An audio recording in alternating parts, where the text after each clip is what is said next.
And it happened with him too. I'm scared it'll happen when I'm with you. A couple days that I've already. Yes, sir. Welcome to DBZarianYT. My name is Z, and welcome to my channel today, guys. Hope everybody had a great Thanksgiving, and hope you guys are looking forward to the holidays. So without further ado, I want to go ahead and hop into this video, man.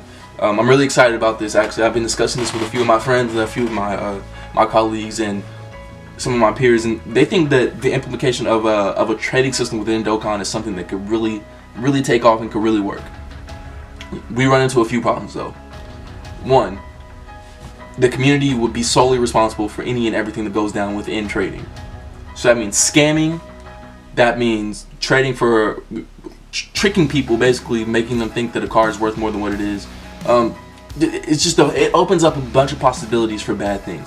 So we came up with the conclusion that it's probably best overall that Dokkan doesn't add a trading mechanic, but I think it also would be a cool mechanic to think about and be like, wow, that would be something that's really nice within the game if we could trust people. So that's what this video is going to be centered around. So if you think about it, a trading mechanic, everybody knows what trading is.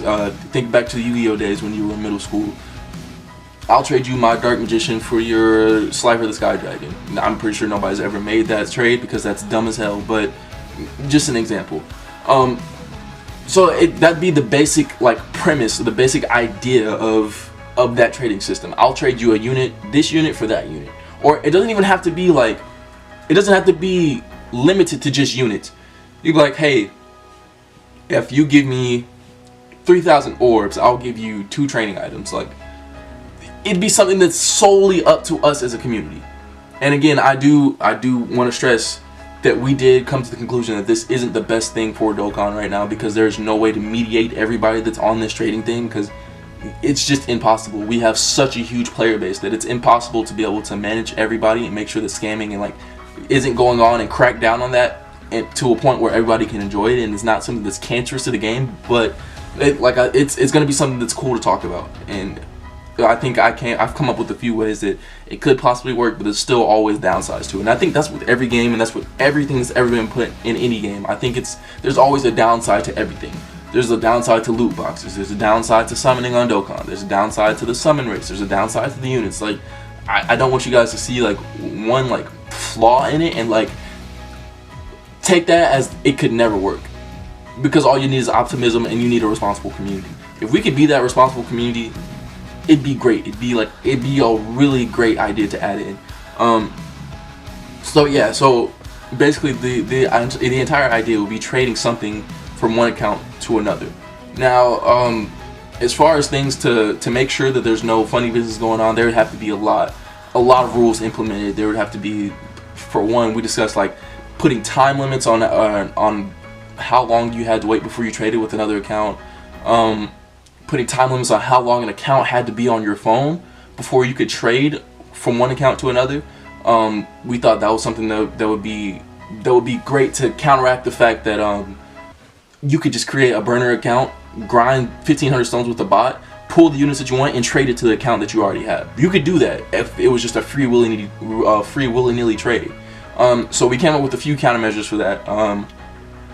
So I said that I feel like it should be elementary for an app to be able to tell how long it's been installed on a phone, or to tell how long an account's been on a phone. I feel like that's something that shouldn't be hard at all. I don't feel like that doesn't violate anybody's rights. It doesn't violate any kind of rules or policy agreements anywhere, to be able to tell how long that app's been on your phone, or how long that account's been logged in on there. So I feel like you have to have been logged in a certain amount of time, or a certain number of consecutive times or something, just to make sure that you're not using those burner accounts to trade units over.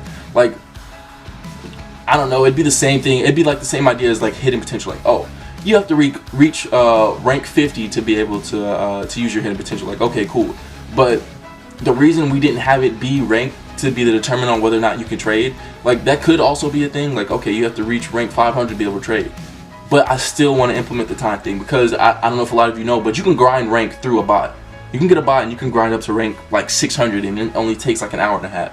It's not something that's hard to do. So I feel like overall just having rank be the sole lock on whether or not you get to trade on an account, I don't think that's gonna work. I think, and I know it sounds like a lot, it sounds a little bit excessive, but I think 100 days logged in, 100 days consecutive logged in.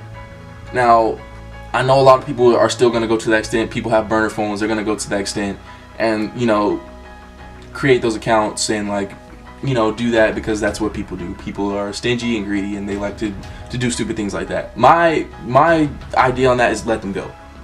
Let them go. Because even if it does come to that and people are doing that, it's going to take so long to do it that it's eventually going to get old. It's not something that's feasible. You can't grind 1,500 stones on an account, spend all of them, get the units that you want on there, trade it to the other account that also has to be logged in for 100 days plus, and then come back and do it with another account. I don't think it's something that's feasible. And even if that was the case, I mean, for 3 accounts it takes a year, almost a year, just short of a year. For 3 accounts it takes just short of a year. It takes a year and some change for you to do what, 4 accounts? Come on. I mean, I just feel like that's a plausible way to stop that, because I mean, I know it also depends on how many units they pull initially anyway. If they have super good luck on one of the accounts, they don't have to do it multiple times. But I mean, overall, I don't think Bandai's going to be losing that much money, because people do it now anyway. They go on and they make farmed accounts and they give those farmed accounts away, and people don't spend money on them at all. So I mean, it's still the same concept. Bandai's okay with that, so I feel like they probably wouldn't bat an eye at the fact that people are doing that. And I mean, overall, if they sense that you're doing that, I'm pretty sure it's not something that's above their means to be able to target people that are doing that. You can see if somebody's doing that. I mean, it'd be pretty clear. It'd be pretty clear if somebody was using a burner account to transfer, because I mean, obviously they're not going to trade a good unit over to the other side if they're trying to build up their account and become whales on that account by trading units back and forth. So I'm pretty sure that there's going to be a way to tell. There has to be a way to tell. It could be if there's been multiple accounts on that same phone that they've been using. It could be if they only logged in 100 days. It could be any of that. It could be any of that. And I feel like it should be a combination of things that makes them able to tell whether or not the account is or the account that's the 2 accounts that are trading between each other are legitimate accounts that people are actually playing on and taking the time to build up. So there's tons of ways that you can counteract that, and I don't think it'd be something that'd be a prominent downfall to the game or to the idea of that mechanic. I don't think it'd be something that would take it down or tear down the idea. But yeah, other than that, so yeah, you'd be able to trade units between accounts. There would be a time limit on how long you had to be in that account. There'd be a rank lock, so you'd have to be rank 500 to do it. Bare minimum to me, bare minimum. Because I think before that, the last rank lock would be on battlefield memory thing, and I think that's 150. I think it's reasonable to have the next rank unlock be at 500. It's 500 is not hard to reach. I mean, it takes a little bit of grinding. It's not hard, but it's time consuming. That's all it really is. It's just tedious, and that's why not a lot of people are there.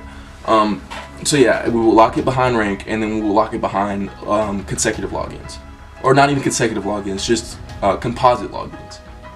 I don't know if I said that before, but no, we're not going to do consecutive logins, because if you miss a day, it's not right for you to miss out on the trade mechanic because you missed a day. And I also feel like it would be 100 consecutive days from the day that the trade mechanic hits the game.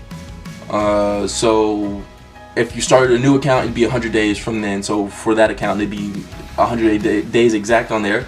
But on a new account, it'd be 100 days from where you're already starting, just to get that foot in the ground. And I mean, it sucks having to wait 100 days to use a new mechanic, but it's also something that's so exciting. It's something that would be so game-changing that I feel like most people wouldn't mind. I mean, if people are willing to grind 1,000 days consecutive for one LR Goku that isn't even that good, might I add, for one LR Goku, then I feel like 100 days for a trade mechanic that would be like the portal to multiplayer experience in this game that we haven't had before. I don't think that's something that's too unreasonable.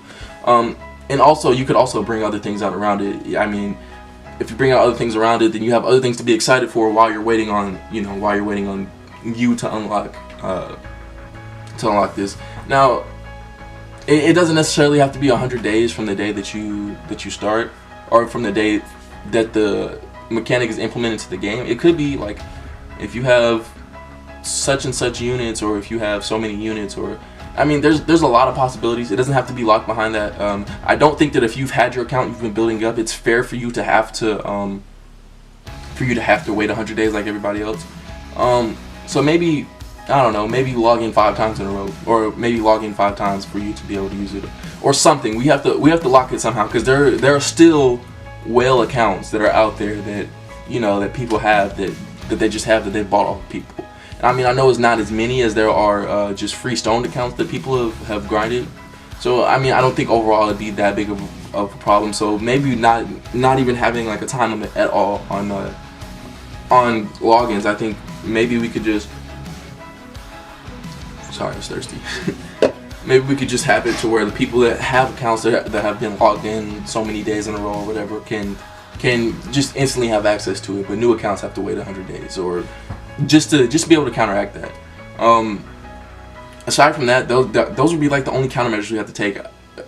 Other than that, it'd be completely up to you to be able to decide whether or not this is a good trade, whether or not you should make the trade, and whether or not the other person is trying to scam you. It'd be a simple thing. It wouldn't be, both people have to hit the trade button. That's it. Both people have to hit the trade button. Once the trade button is dark, they can see when you're ready to make the trade, and you can see when they're ready to make the trade. If they hit the trade button, you can see it. If you hit the trade button, they can see it. When you both hit the trade button, it trades. There's no pulling back. You can't replace that with another unit last second. Like, once the character's in there, it's locked. And if you choose to trade, then you don't. Now, sure, they might be able to like switch the unit last second. Like, once you press ready, like, alright, you just got to be on your toes when you're trading. That's something that you would have to worry about, but it's whatever. It's whatever. Or, I mean, it could be something that's different. Maybe you could post what card you want to trade, and you have to